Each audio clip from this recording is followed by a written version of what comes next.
Welcome, everyone, and thanks for joining me today for our talking story. And those of you who have been watching some of these sessions on our website, you know the talking story is what we do in Hawaii. It's a way of getting to know each other, learning each other's stories, and getting to be deeper and more intimate in our friendships and our relationships. And these talking story sessions have been interviews with persons of color in different communities of color. And it's a way for us as a church to get to know other people, but also to hear what it is that drives them in their passion for racial and social justice and seeking equity for those in their communities. And we've had some great interviews. And today I am super, super excited to have as my guest Lisa Sharon Harper. I've been a big fan of hers since I started reading some of her articles and columns in Sojourner Magazine, and I've heard her recently on some podcasts, and just so thankful that she's here with us. Now, Lisa is the founder and president of FreedomRoad, which she'll describe a little further for us later in our time together. She is the author of several books, including The Very Good Gospel: How Everything Wrong Can Be Made Right, which was recognized as the 2016 Book of the Year by Engelwood Review of Books. Her latest book, which is the one we'll talk about and focus on today, is called Fortune: How Race Broke My Family and the World and How to Repair It All. Lisa is a consultant and a highly sought after speaker. She is an Auburn Theological Seminary Senior Fellow and has appeared on countless TV and news programs, and I've seen her on some of those. And in 2015, she was named one of 50 powerful women religious leaders in the world, and they were all celebrated on the International Women's Day that year. There is a lot more to Lisa, and I would direct you to the website to read more about her. Lisa Sharon Harper, welcome, and thanks for joining me today. Thank you so much, Gerald. Really great to meet you today and to be in conversation with you and your community. I'm so glad. I'm glad that we were able to connect finally.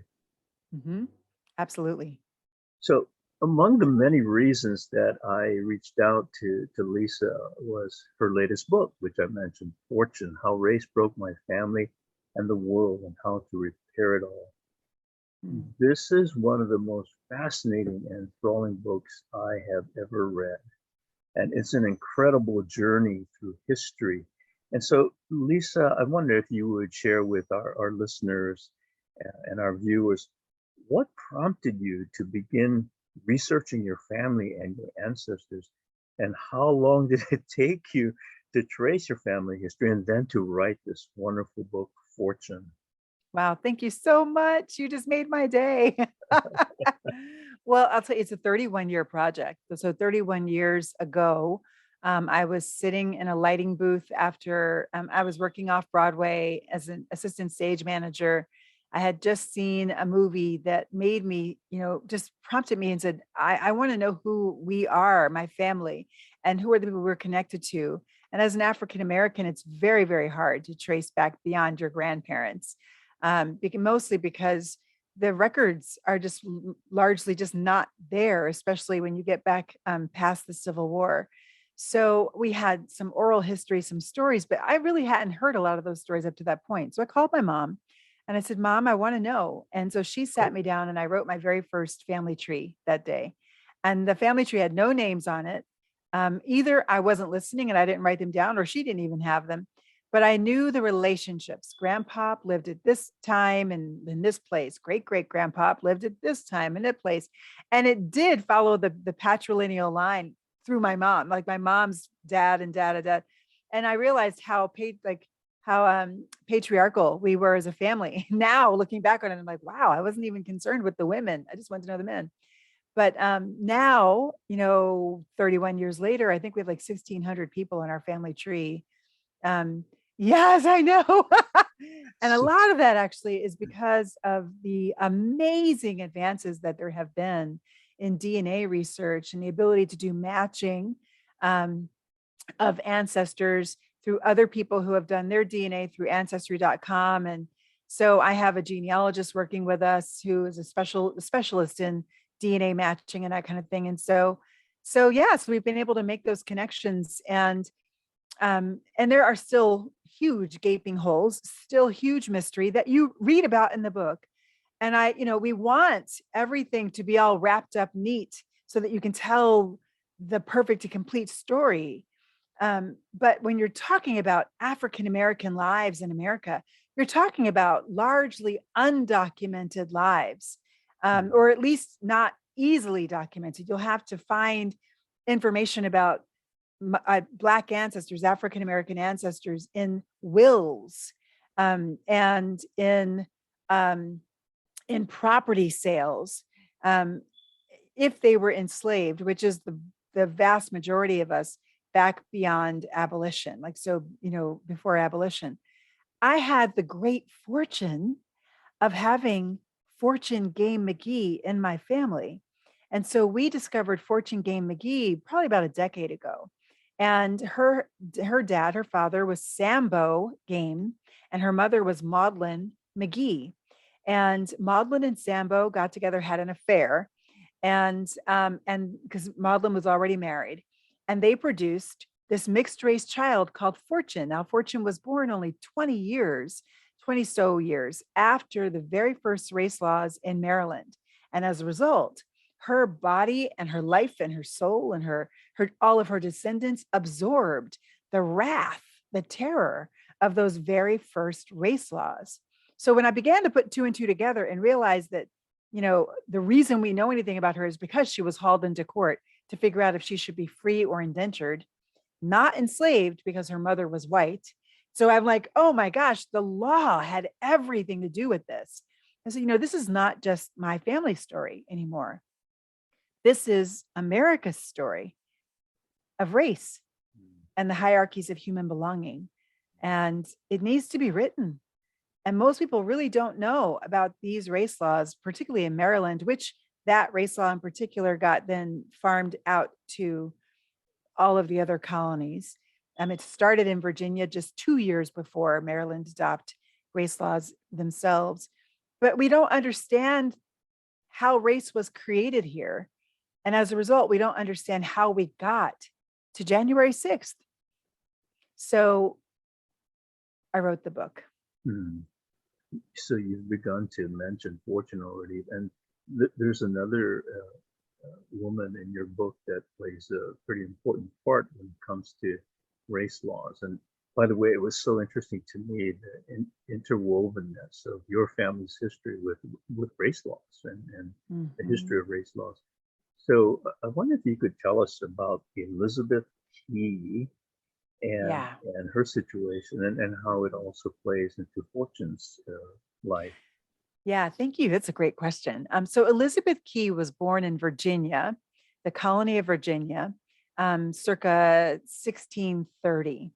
And so she was the daughter of an enslaved African woman and a British master named Thomas Key, who was also a member of the House of Burgesses in Virginia, which is basically their legislature. And the colony forced him to acknowledge Elizabeth as his daughter, and also forced him to get her baptized, because that was kind of the thing back then. They wanted to baptize the heathen and all of that. Well, the thing is, around 1650, Elizabeth got hip. She was like, wait a minute. British common law says that you cannot enslave another Christian, and citizenship in Britain says that you cannot enslave another Briton. You cannot enslave another English citizen. And English citizenship comes through the line of the father. So if my father, Elizabeth would have said, is a British citizen, therefore I am a British citizen and I've been baptized, so I should not be able to be enslaved. So she took her case to court in 1650 and won. She won her freedom. And after she won, there was a flood of other people who were in the same situation, where their fathers were white British citizens, and their mothers were either Native American or Black African. And so they were mixed race. And this proliferation of mixed race children began to confuse the caste system, and they were taking their cases to court and winning. So here you now have this flood of people streaming from the plantation and saying, we're out, sorry, we're citizens. You can't enslave us. So I just want to mark here that the very first race law was created 12 years from the day that Elizabeth Key won her case. And it was created in order to deal with that problem.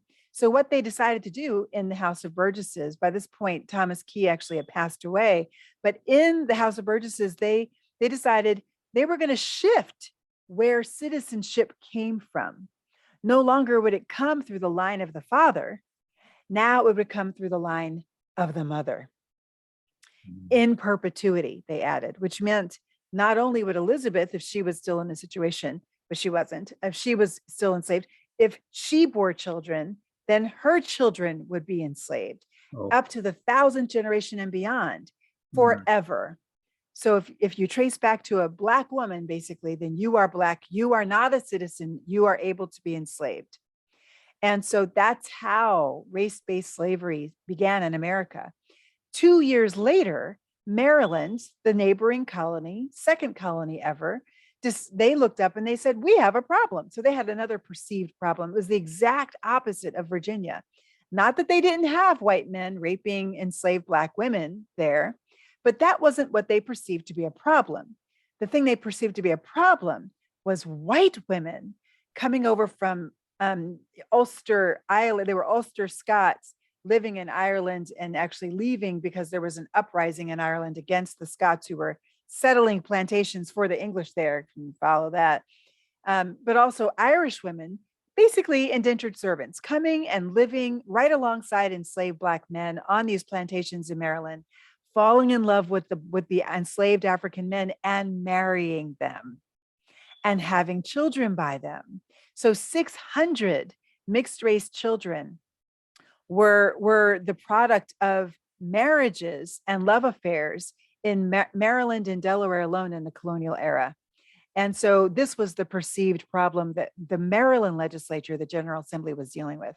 And they dealt with it a whole different way. What they said was that if a white woman were to marry an enslaved Black man and have his children, she too would be enslaved by her husband's master until her husband's death, and her children would be enslaved in perpetuity.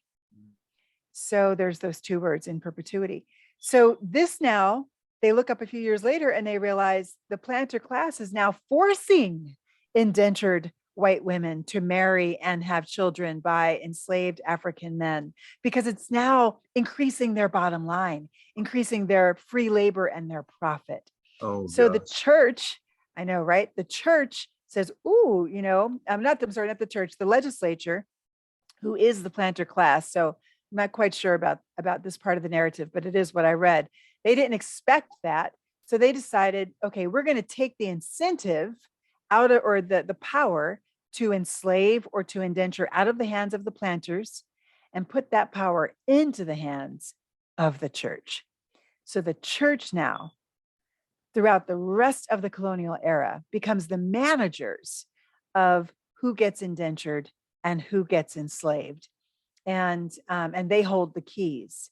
And sometimes they actually also have indentured servants that are warded to them by courts, by XYZ. So, and that lasts all the way through the Revolutionary War. Yeah. So Maryland, 1664, they passed that first race law, and it morphs over time. So that by the time that Fortune Game McGee is standing before the court in 1705, the question is, will she be indentured? And if so, for how long? And the law has come down. At this point, they've begged off of the we're going to enslave white women thing. And it's landed now that if your mother is white, you cannot be enslaved, but you will be indentured if your father was Black. So if your father was Black and your mother is white, you're going to be indentured. And if they are married, you'll be indentured for 21 years. If they are not married, you'll be indentured for 31 years. And even that morphs over the next several years, so that by the time Fortune's daughters are born and they are then indentured, the laws that they're facing are not about whether it's illegitimate or legitimate. The laws they're facing about are whether or not the father is white or black. If the father is white, in Sarah Fortune's case, Fortune's daughter, if the father was white, then her children would be indentured for 21 years. If the father was black, then her children would be indentured for 31 years. My goodness. Now, Fortune is your 6th or 7th great? 7 times great grandmother, most likely. It's amazing. Mm-hmm. Now, I read in your book, I also read an interesting story about 2 men named Henry Lawrence. Yes.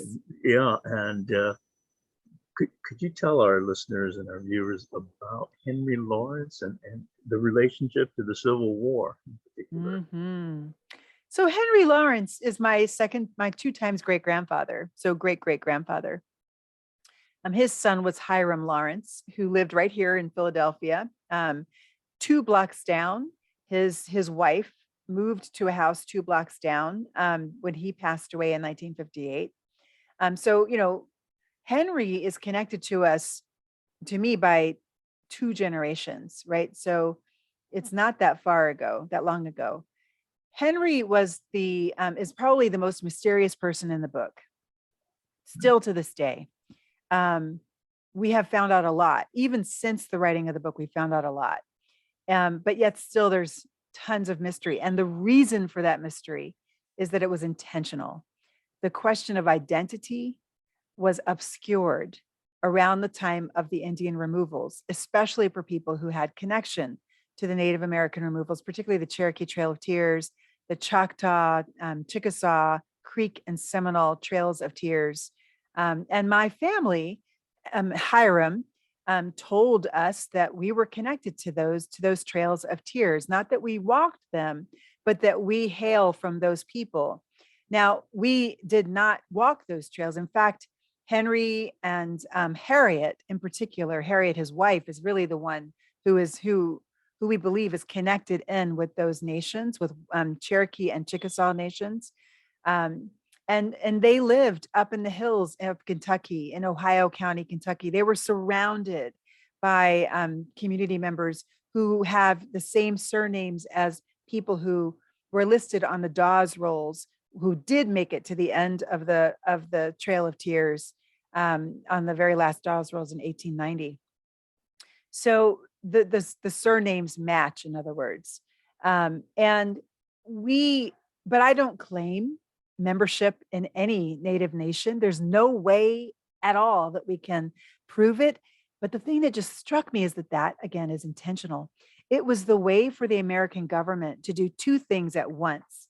To do one, to breed out Native Americans and to write them out of the census, literally make them disappear by the census. So genocide by census. They began to say there is no such thing as an Indian. And so they never ever put that somebody was Indian, of Indian heritage, because they weren't supposed to be there. They were supposed to have left and be on the Trail of Tears and be out in Indian country, Indian territory. And so they would only put Black or Indian. So that was how they did genocide by census. But also they did genocide by blood quantum. So it was never, ever the case before settler colonialism, that Native tribes, indigenous nations across the country, across the world, would mark identity by blood quantum. Mm. Blood quantum was the idea of the oppressor. It was the idea of the United States of America. And it was instituted in order to breed out Native Americans so they wouldn't have to pay for the land they stole. They wouldn't have to subsidize, with that government cheese on those reservations for too long, because they would have breeded them out. Because once you intermarry so much, you end up not being able to claim status anymore, right? Because now you're only 132nd or 150 something. And so once you get to be that high, you can't claim status. Never, ever, ever was the case with Cherokees or Chickasaws or Creeks. That just wasn't the way that they did it. You are as you are claimed, as the people claim you, you are. That was the way that it was done. And so there were actually Native people, Cherokee people, and others who were not at all of Cherokee blood, and yet were fully identified as Cherokee by the nation before the Trail of Tears. All of that shifted after the Trail of Tears because of the politics of having to survive under the oppression of colonization. And that's where we are today. So I make no claim. I don't need to make a claim. All I'm doing in the book is sharing the story. And the purpose of sharing the story is to show the obliteration of identity and the confusion of identity and the impact of the confusion of that identity in the years after the Civil War. So Henry Lawrence and 3 of his brothers fought in the Civil War. He was with the 116th Regiment. His brother Robert was with the 54th Regiment. And then Abraham and Randall were also in the Civil War as well. We have their enrollment papers, their enrollment listing. And that's how we know. And that enrollment listing was the very first time we ever saw their names listed anywhere. Other than that, we saw them on a slave schedule with only, because they were enslaved in 1850 by Jonathan Lawrence. The family story was that Jonathan Lawrence was likely their father, and was not white, but he was claiming to be white. He was Cherokee. I now understand that's not true. that's narrative that was spun in order to understand. But what we do know is that Henry Lawrence fought. His regiment fought Nathan Bedford Forrest's regiment and kicked their butt. And his regiment and all of the regiments, Robert's regiment was for the 54th, which is the Glory Regiment. Glory. It's the regiment that's, highlighted in the movie Glory, which I was Denzel Washington. Wow, yes, Denzel. That's right. And so, they all survived, and they all came back and lived in Ohio County, Kentucky, literally like within feet of each other, like in the same area after the Civil War. But where we diverge, where we lose track of Henry Lawrence is like in a 10-year period. And then a Henry Lawrence, the same Henry Lawrence, I believe, actually shows up having gone west. So the way that I have come to understand this is that Henry Lawrence, I say in the book, there's this break, and I'm going to tell you a second story of another one that I found. And I think that there is a way to connect them. And I'm not sure what that way is, but I do believe that they're the same people now. But bottom line is that the second Henry Lawrence they talk about in the book goes west and ends up on a Shoshone reservation. And on that Shoshone reservation, he is petitioning the government for his veterans benefits. And he petitions for decades and is finally awarded his veterans benefits for having fought in the Civil War. By the way, his regiment was among the regiments that chased down General Lee and forced his surrender at Appomattox. Like, he deserved his pension.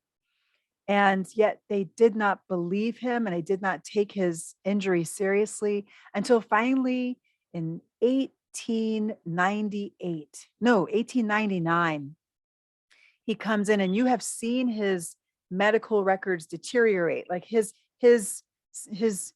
body is deteriorating, and the deterioration of his body is it is chronicled by the medical examiner every single time, by the doctor.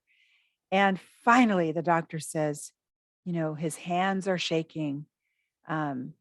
He has palsy. He can barely walk. He can't see anymore. There's senility. And he calls that mild, by the way. And then he says, okay, we'll give him the pension. And he gets the pension, and he dies months later. Like 2 months after being awarded the pension. So he never actually receives a check. So that blew my mind to see the racism that is even enacted by the American government that just set these men free, they did not, and it's not ended. It's moved through the generations. You can see that same medical racism play its way out with my great great grandmother who died in childbirth. I see it in my mother's story of going to the doctor, not having her pain taken seriously and almost dying again in childbirth because of that. So yeah, that story was just incredibly illuminating on multiple levels. I think I heard you mention that in one of the cases that the founder of the KKK was one of the men that your relatives or ancestors fought. Yeah, that was Nathan Bedford Forrest. So Henry Lawrence fought him in Indiana, and they won. His regiment, Henry's regiment, won. And I don't know. There's some part of me thinks that must have been a little traumatic experience for little Nathan. And so, after Civil War, he was like, "We're gonna get those Negroes back," and so he started the KKK. But yeah, it's just an incredible irony that his regiment was beaten by a Black regiment. I just love that. Yeah. And I love that my ancestors were there. Yeah, absolutely. Yeah. I heard you I think I heard you on another podcast, and you mentioned. I'm sorry. Can you hold on one second? Sure, hold on sure. 1 second. Thank you.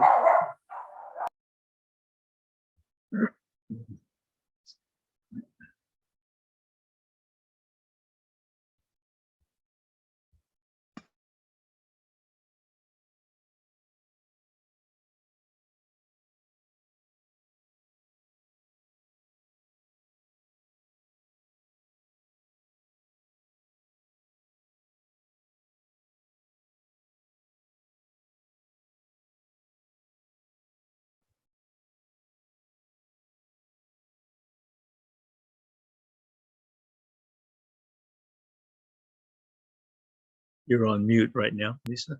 Sorry about that. Okay. All our pet lovers out there love to hear your dog. Okay. Well, you have lots of opportunity to hear her. Her name is Babe. She's fabulous. And she loves to be heard. I bet. Yeah. I heard you. I was saying that I heard you, I think on another podcast, you mentioned the series called Exterminate All the Brutes. Yes. Was that you who I think? Yes. Yeah. And there was a scene in there where some African American slaves were they were taking refuge on a native it's a reservation, I guess, and I had no idea the relationship between slaves and Native Americans. And goodness. Yeah. Yes. Well, I mean, that's the thing. And that did actually come out in the writing. And again, it is connected to my family story. So I told it, right? So in the deep South, in Georgia, Alabama, Florida, South Carolina, and then you just go across Mississippi, Arkansas, the whole thing. You had huge intersection between Native American tribes, nations, and people of African descent who were enslaved or formerly enslaved, had run away. And the relationship was multifaceted. So in the beginning, before African slavery in North America, there was not just North America, in the US, which before the US in colonial era, there was Native American slavery. Native American slavery was taking place here for decades, if not hundreds or like 100 years before Africans were ever brought here. Know that in Mexico, which is also North America, they had African slavery for 100 years before we ever had it here in America and on this soil. And so slavery was a thing, and it was happening. And so not only were white settlers coming to the southern states and selling Native Americans into slavery in the Caribbean, which was a huge part of the slave market. But also you had white plantation owners enslaving Native Americans on their plantations before Black slavery, before African slavery. And so when African slavery then advanced circa 1670 on the US soil, again, before the US, in the colonial era, you had a mix of white indentured servants, Native American indentured servants, Native American enslaved people, Black indentured servants, and Black enslaved people all together on the plantations. That's kind of who was there. And of course, the free white master and free white mistress, right? So, and their family. And so what happens when you have people living together for like literally like 100 years together? They get married, they have children. So Black, Native American, Black and white, white and Native American, they got married or they had affairs, just like Maudlin McGee and Sambo Game, and 600 other parents of children in just Maryland and Delaware alone, and they got together. So the mixing on the plantations that happened is just not recognized for how pervasive it was, and it also again confuses identity. It creates confusion in identity today when we want things to be clear, and we want a clear good guy, bad guy. We want a cops and robbers American story, but that's just not the case back then. So what we have more likely is we have, and this is the case in my family, not on the Henry line, but on the Ballard line and Johnson line and Jenkins line there in South Carolina. On that line, I'm told by my aunt that we were Creek, that we descended from Creek people, as in Muskogee Creek. And it makes sense. They were in that area. They absolutely were. And they were being sold from Georgia into the slave trade in South Carolina, which is where my people were. They were in South Carolina. So, okay, this is how that could be true. I can't prove it. I don't know, but I learned something about history and just researching and figuring out, is this true? Could it be true? And it is true. That think about this. You have a Native American person and hundreds of them, thousands, that are being sold into slavery on plantations. Black people come and mix in. And very soon after that, their family, who were back home, the Native people, are then removed. And they're taken to, quote, Indian country. And they then have now a clear Indian, Native American identity and heritage that is now crafted by the government to be a blood quantum, or whether or not you can identify an ancestor that made it to the end of the trail, like that actually did move. So if you were not able to move with your nation because you were caught on one of those plantations as a slave, enslaved, and now you've intermarried, well, then you end up just simply identifying with the Black community. That's another way. It was another way or another facet of the genocide of Native Americans that happened on American soil. Breeding them out. They bred out into whiteness and Blackness. But there was no room. There was no room for complexity, for complex identity. My goodness. I was so moved by your honesty about your own family, your mom and dad, and in the book, and especially about your mom and her own work and her own passions. And I wonder if you could tell us about how your mom influenced your own work in racial and social justice. My mom, I moved my mom in with me during COVID. So just to make sure that she was safe. And also we both moved back to her old neighborhood. So she now lives 1 block from where she grew up and where she went to school. And so I talk about the school in the book, Child's School, and she sees it now whenever we drive past it on the way wherever we're going. So I've learned a lot about her in the process of writing the book and doing the interviews, but also now just living with her. And one of the things that I just so deeply appreciate is the reality that she is one who overcomes. Her people, her generation was the generation that was born North. Now, of course, there were people of African descent who stayed. Like, in fact, the civil rights movement is the civil rights movement because of those who stayed South, who did not come North, who did not join the Great Migration. So America owes a debt, the greatest debt, to those who stayed because they made America America. We have the Civil Rights Amendment and the Voting Rights Amendment because of them, right? Because of their work in the South. But those who went North encountered a different kind of racism, a different kind of white supremacy and white nationalism, but it looked different. It didn't come with the dressing of Jim Crow, but it came instead with redlining, and it came by de facto segregation, and it came by gatekeepers that were, just by the nature of the power of their position, they were able to keep some people out, actually keep whole people groups out of particular schools. And that was my mother's experience. And I talk about that in the book.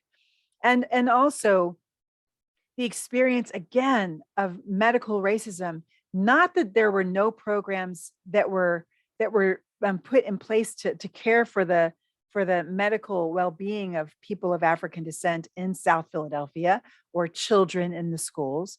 I tell the story of a dental program that was created probably by progressives in Philadelphia, but the racism that was the underlying white supremacy, prevented them or blocked them from doing the program in a way that was just, doing the program in a way that really cared for the kids. So instead, it made those kids prey for predators. It made those kids vulnerable to exploitation of some people, some dentist men who were in the schools not to do good, but rather to prey on the children. And my mom experienced that. And her best friend experienced that from the same dentist. And so, but that, that could have crushed her. It could have immobilized her. The reality that she got a subpar education and didn't even know it, and had nothing to do with her, whether or not she was worthy. She was one of 3 of the top students in her entire class, 3 honor students in her entire class. She was incredibly smart. She won a citywide writing contest, I found out later, and I believe in high school. And yet there were huge gaps in her education because the teachers just didn't teach those Black children, because they didn't expect those Black children to go anywhere, to do anything. But she found a way to rise above, and she did that through the civil rights movement. She joined SNCC, the Student Nonviolent Coordinating Committee, when she was 17 years old, literally right out of high school, like just graduated, and boom, she joined SNCC. And it's a funny story that I tell in the book, but she's actually on her way to sign up for a community college. And she sees that the SNCC office is opening like a few blocks up from where she lives. And she got off the bus with her best friend, same best friend, and they ran to the office, and she ended up becoming their church outreach coordinator, which blows my mind now, because that was my job at Sojourners before I ever knew that she did that with SNCC. I was like, what? So yeah, so she definitely impacted the course of, she laid foundations for my own love and hunger for justice in the world, and racial justice in particular, and taught me at a very early age that politics matters, and politics, not partisanship, but the question of how we will live together in the world, and the leaders that we choose to take us there. It matters. And so, so I owe that to her. Please thank her on our behalf for giving you the gift of writing too, because she's an amazing writer too. Yeah, thank you. Yeah, we're greatly appreciative of that. Thank you. Kind of take us in a different direction here, but the church has historically not only been, excuse me, complicit with racist policies, but they've Mhm. actually been very influential in the creation of these laws and these Mhm. policies. And in your book, you to Pope Nicholas in the 15th century and Mhm. the edict that he put forth that led to what we now call manifest destiny. Could you elaborate on just how much of a part the Christian church has played in perpetuating racist attitudes and behaviors in our countries and in our country? And as a follow Mhm. up, what should the church actually be doing with racial and social justice? Yeah. Oh, these great questions. Well, when the Pope, I love this story actually, because it's so indicative of how it all happens.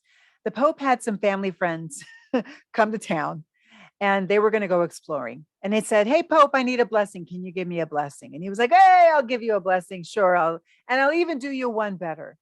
If you come across land that's not civilized or Christian, then you have the right to claim that land for the throne and enslave its people." And that was called the Romanus Pontifex. It was passed around 15, what was it, 1553, 1554. And so, yeah, okay. So that is what laid the foundations for what we now understand as the world, like the world as we see it, because that legal standard it was actually embedded into the legal standard we now know as the doctrine of discovery.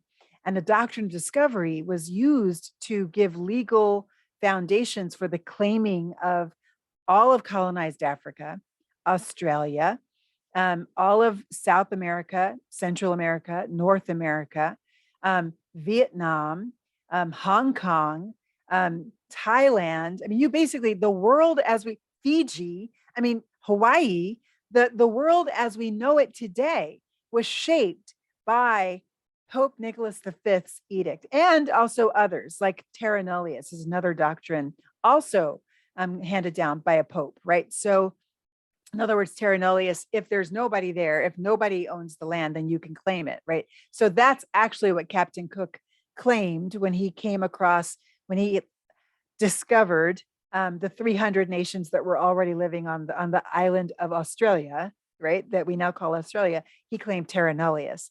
So this is how the church shaped the world that we live in right now. And most people have no idea of that. None at all. They just think it just happened. You know, people, explorers went out, it just happened. No, no.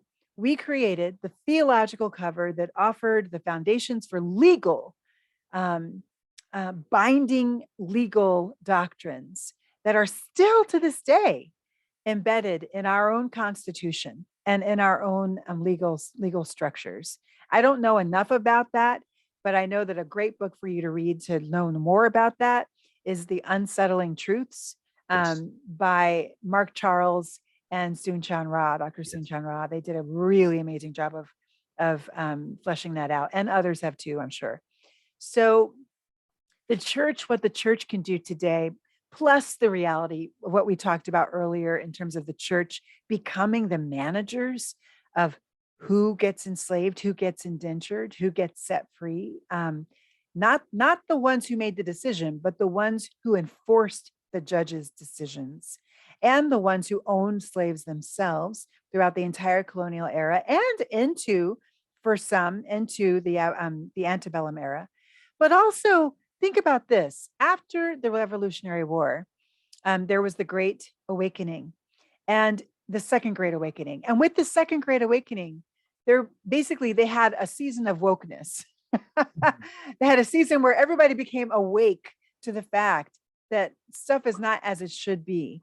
And so, with that Second Great Awakening, that's where altar calls were created. And on the altar was a sign up sheet for the abolitionist movement, because Charles Finney said, "You cannot come into the kingdom of God and yet subjugate the image of God. You just can't do both.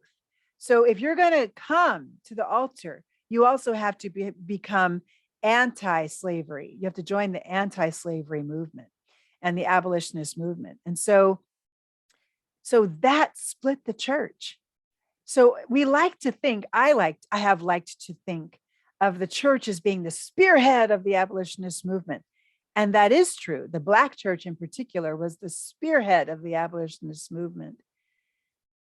But that spearhead split the church so that half the church in every denomination, every single denomination in America, had half of their denomination choose slavery. And the other half chose abolition. So the whole church in America was split over it. But now we can look back and while we can say glass half full, wow, half of the church got it and was faithful and had an awakening. We actually have to also say half of the whole church in America fought to keep slavery. So what is our complicity? It doesn't end there. That same half of the church either fought to keep Jim Crow and segregation or did nothing at all in the 20th century.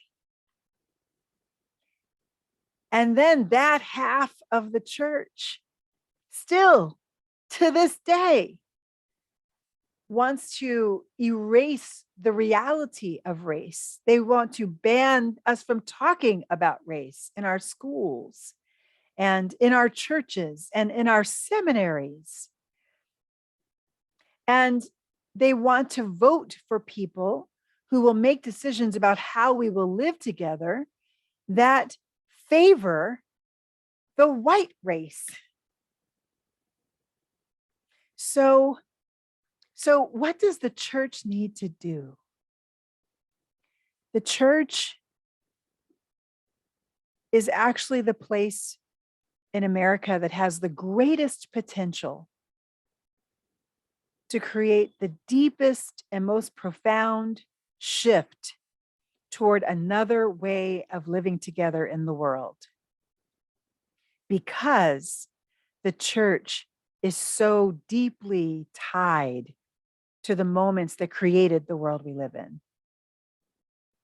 So because the church is really in many ways responsible, or at the very least culpable for the world, for the hierarchies of human belonging that have shaped our world, if the church began to see the truth of their own stories, and the church began to listen to the truth of the people who have been impacted by their stories, by the decisions they made, by the decisions the people on their vestries made in the public square and on their vestries, by the decisions that judges and police officers and lawyers, and teachers made despite or because of the gospel that was preached on Sunday morning when they were serving as deacons and deaconesses and Sunday school teachers. If they, the white church in particular, can face the truth, well, then America actually has the possibility for true transformation, because if the church can face the truth, then the church might be able to confess the truth, which is, it's at the center of our faith is the call to confession. Preach it. And if preach we can, it. right, if we can confess the truth, well, then we can repent of the truth. And the repentance will, it necessarily will have to be from the ways that we have seen Jesus, first and foremost, in a way that would allow us to do these things and think we could still follow Jesus. We've seen Jesus wrong. We haven't seen brown Jesus. We haven't loved colonized Jesus. We haven't loved serially enslaved Jesus's people. When we think we can fight to keep slavery, entrench Jim Crow, protect the flourishing of people of European descent even at the expense of all others, particularly men. We don't know brown, colonized, serially enslaved Jesus and Jesus' people if we think that we can follow him and still do that. So we need to repent of the ways that we have whiteified Jesus. We've placed Jesus in the halls of empire. We've read Jesus' words from the social location of the halls of empire as if it was written at Starbucks, right? But it wasn't. It was written by brown, colonized, serially enslaved people who were living at the time of the writing in the condition of colonization or under the fear of it. And so how does that change our read? We need to repent of our read. Repentance literally just means to turn and walk another direction. And then we need to face what we've done as a result of that read. A read that washes the scripture clean of any reference of politics, right? Scripture has nothing to do with politics. That's not true. It's literally just simply not true. But we've washed it, erased the question of how we live together from the text. And it is that erasure that then gives people the ability to do whatever they want in the public square and think that that Jesus doesn't care. It's okay. It's okay with Jesus. So our truth seeking,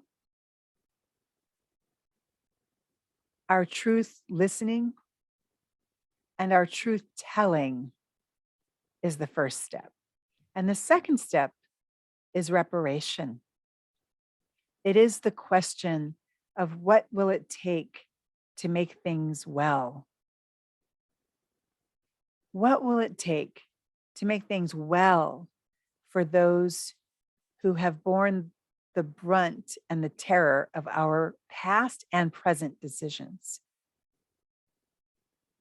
And the terror today may not come in the form of a shackle or a whites only sign, but it might come in the form of decisions about how we're going to live together, be church together, that de facto exclude everyone else, right?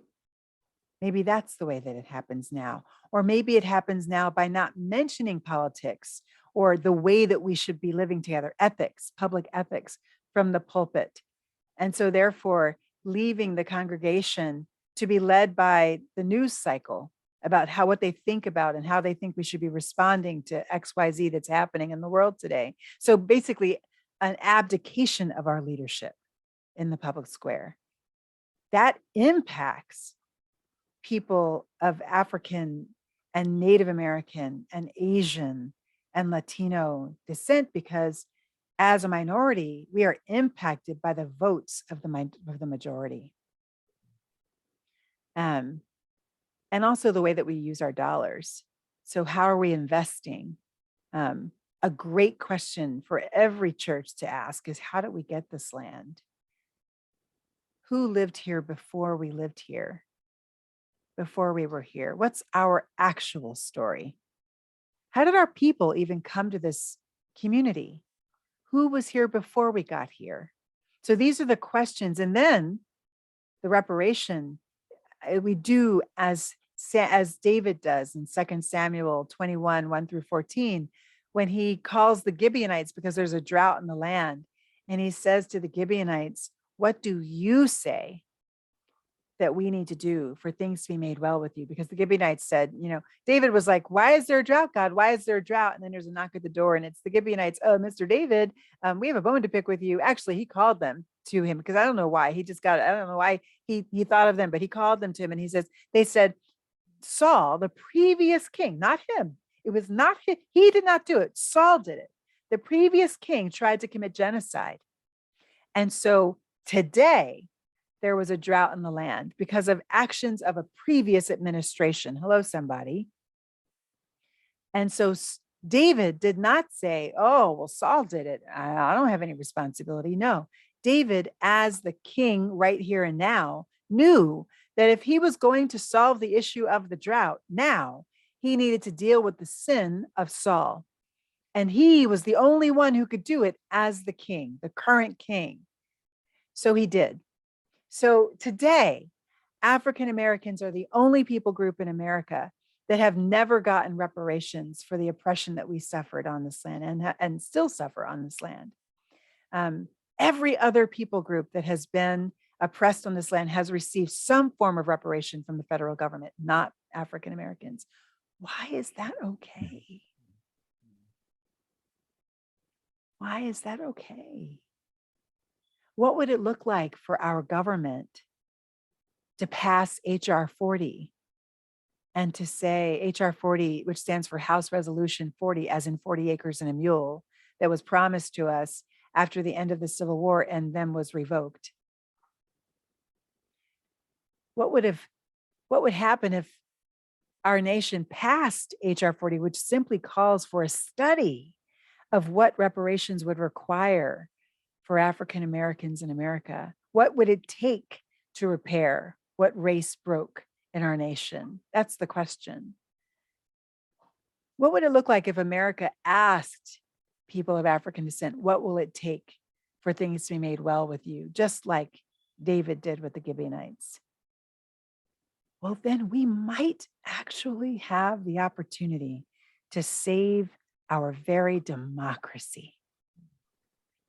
Because our democracy right now and the church are together running off the same cliff. Running off the cliff of authoritarianism, running off the cliff, the church of a lack of a credible witness because of our abdication of leadership in the realm of public ethics and the question of how we should live together in the world. I think So that story of David yeah. and the Gibeonites is such a powerful story because I Isn't think it? it speaks to our responsibility. I mean, just Mhm. because we weren't the ones who did it in the first place, it doesn't Mhm. necessarily mean that we still don't have any responsibilities to correct what was wrong and what is That's wrong. right. I just love when you shared that in your book. Now, I want to be sure to get to this question as it relates to what you're just saying. So the latter third of your book is all about truth-telling, forgiveness, and reparation. And you Mhm. introduce the idea of the Hebrew word shalom. Yeah. We all know it to be peace, but you introduce the idea of radical connectedness. Yes. And you also share about the African word Ubuntu, which Ubuntu. was so important in South Mhm. Africa in the foundation of their truth and reconciliation Mhm. councils. And so I wonder if you could tell us a little bit more about Shalom and Ubuntu and how it relates to our responsibility in seeking reparations and seeking what's right. Well, Ubuntu, the basic concept of Ubuntu is I am because we are. And we are all connected. It's a radical connectedness. And when I began to study shalom about 20 years ago, the biblical concept of shalom, I began to understand, and it's not even when I began, it's really what I've come to understand after many years of kind of soaking in that concept, is that we were created for radical connection with each other. That when God looked around at the end of the seventh day of that epic poem that we now call Genesis 1, and said, this is very good. That very goodness is actually not talking about the individual things necessarily. Rather, its goodness for the Hebrews existed between things. It was ethical, not just about being perfect. It was about having perfect relationships. And so what God was really saying is that the relationship between humanity and God was overwhelmingly good. The relationship between men and women and all genders, was overwhelmingly good. The relationship between humanity and the rest of creation was overwhelmingly, forcefully good. there were no whales that needed to be saved on that day, right? Because they all worked to bless all. And the relationship between the systems that govern all of creation, including us, and everything else in creation. The relationship between us and the systems was overwhelmingly good. And so that is shalom. It is when all works to bless all. It is when we understand that we are connected, that what I can't have shalom over here if there is no shalom over here. By the virtue of the meaning of shalom, it's not present. Shalom is present when we understand, when we are all well, because we are all connected. So I've really come to understand that the work of our world is to become radically reconnected, that the healing of our nation is to become radically connected for the first time ever. We're talking about reaching for something that has never been. It has never been, maybe since the garden, right? If you trace it back, you could trace it back to that time. And it's something that requires faith, because in order for us to all be well, we have to actually have faith, not to amass, not to consume more than we need, not to consume and exploit others for our own gain. We have to believe that we can all come together as equally made in the image of God, join hands in a circle, and together decide how we will live together in the world. And that is messy, and it is a process, but it is possible. And it's possible mostly in the microcosm. But as more and more microcosm, micro communities come together in that circle of a way, rather than the hierarchy of human belonging way, then we have a greater opportunity and possibility of coming together in a circle of governance in our cities and our states and even in our nation. And in fact, in many ways, our own government is modeled after that circle in many ways. The very nature of the Senate and the House is something that was actually gleaned by the Iroquois Confederacy, right? The Iroquois, they came together in a circle. Many nations, they had several nations that came together under the Iroquois, and they governed together in a circle. This is possible, but we have to become reconnected to ourselves, to each other, to the land, in order for it to happen. It's not a zero-sum game, right? That's right. When one benefits, we all benefit. Yes, that's right. I think that's a very important thing for us to remember. Mm-hmm. I want to be sure to get to a couple last questions. I want to, of course, give you an opportunity to share a little bit more about FreedomRoad. But before I do, we're coming up on a couple of huge celebrations or anniversaries. This coming Sunday is I think it's the 55th anniversary of the Loving versus Virginia Supreme Court decision. Mm-hmm. And then 2 Sundays from now is Juneteenth. That's right. And these are very, very wonderful celebrations that we know and want to recognize. And I wanted to ask you if you could share with us, your thoughts on Juneteenth, as well as the Loving versus Virginia.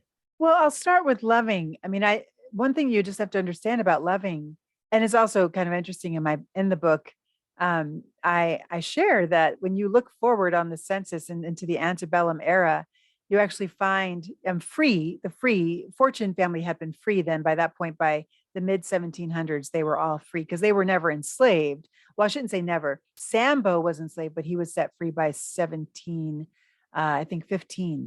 And so by 1710, 1715, Sambo was set free. And by the way, Sambo means second son. It's a Senegalese Wolof name. And boy, that changed everything for me.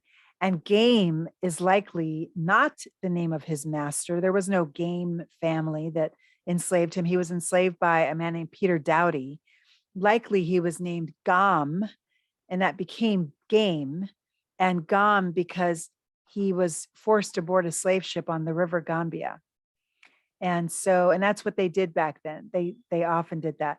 So, you know, Sambo and Maudlin had fortune, and they bore the brunt of those first race laws. And the very first of which we talked about was created in 1662 in Virginia. Well, Loving versus Virginia reversed that law. Loving versus Virginia was in many ways kind of the reversal. It was the moment where America was set free from slavery, finally, in 1967.